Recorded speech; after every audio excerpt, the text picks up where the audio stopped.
let's stay up in northern New South Wales now and catch up with Katrina Humphries, who's the Mayor of the wonderful town of Moree. Good to talk to you, Katrina.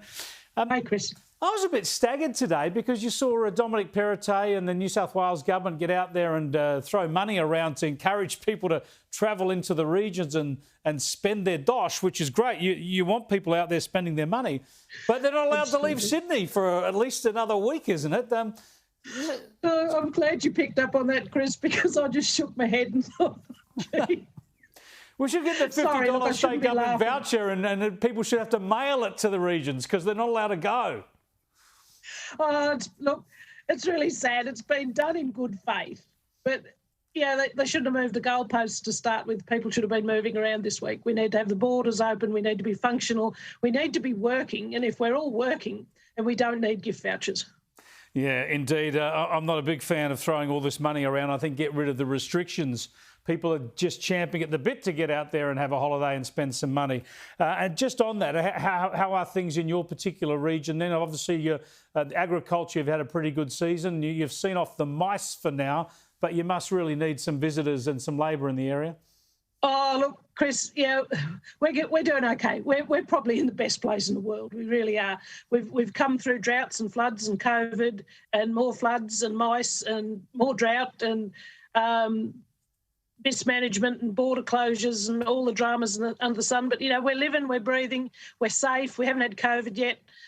We've got a heap of work up here. If anyone wants to come up to the Moree Plains, come on up. We have got loads of work, all sorts of different work, professional, blue collar, white collar, labourers, you name it, we've got it. Rock on up because we'll greet you with open arms. Rock on up, except it's illegal. You've got to get online and apply for a permit first, but do it. But this is what does my head in a bit. I mean, New South Wales, you know, God bless them, going harder at this than any other state. But even by New South Wales standards, it's just so slow, so cautious. And there was a window here, really, where if you opened up travel to the regions and there are no other options, then all of the money and all the travel would have happened in those regions. But by delaying it as they are till November the 1st, people can start going overseas then, so you'll lose that advantage. Look, it's a bit like scratching that last square on a scratchy, you know, and you've got two really big numbers there. Yet sometime you have to bite the bullet and do it. You know, you've got to open up, you've got to scratch that final column, and toss the coin whether you win or whether you lose. We know that there's huge chance of infection and things like that, but we're seriously vaccinated up here. We're well over our 70% double vax in the Moree Plains, very proud of that, and well over 80, heading for 85% single vax. So, you know, you can't protect stupid forever.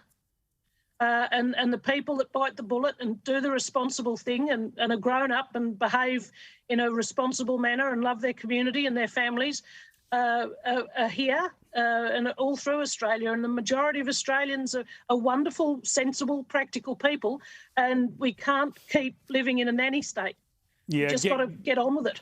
Get cracking. Now, Dominic Perrottet, he's made some big decisions already. Would you call on him to, by the end of this week, maybe bring it forward a week to next Monday to open up? Because every day is important. Every day could help a small business survive. Absolutely. And it's not all about money either, Chris. You know, I'm an old granny. You know, people can obviously see that. But there's people who haven't met their grandchildren. It's all right for me. Mine lives with me. I love him. You know, we've got our kids here. We've got more in England as well that we can't see, but will one day. But, you know, there's a huge emotional cost to all of this.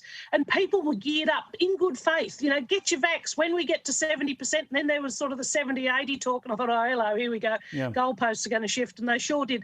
Look, I called last week for perhaps our leaders to put their heads together and fess up and say, yeah, you know, maybe we've stuffed up on this. Now, get the advisors out of the room and get some empathy in the room and start acting like really grown-up people and say, righto, we've stuffed up, let's bring it forward, let's get people moving, and we won't have to give goody-goody vouchers. You know, really, come on, we're better than that. Good on you, Katrina. Thanks for joining us. Oh, look, Chris, thank you. Thanks for caring. You always care about the bush. God love you. You sure take do. care. Thanks very much, Katrina. Katrina Humphries here, who's the Mayor of Moree. There's a couple of challenges for Dominic Perrottet. Open up the New South Wales-Victoria border. No more quarantine coming back from Victoria into New South Wales. And open up to the regions. Really get cracking. While you're on a roll, Dominic, get cracking.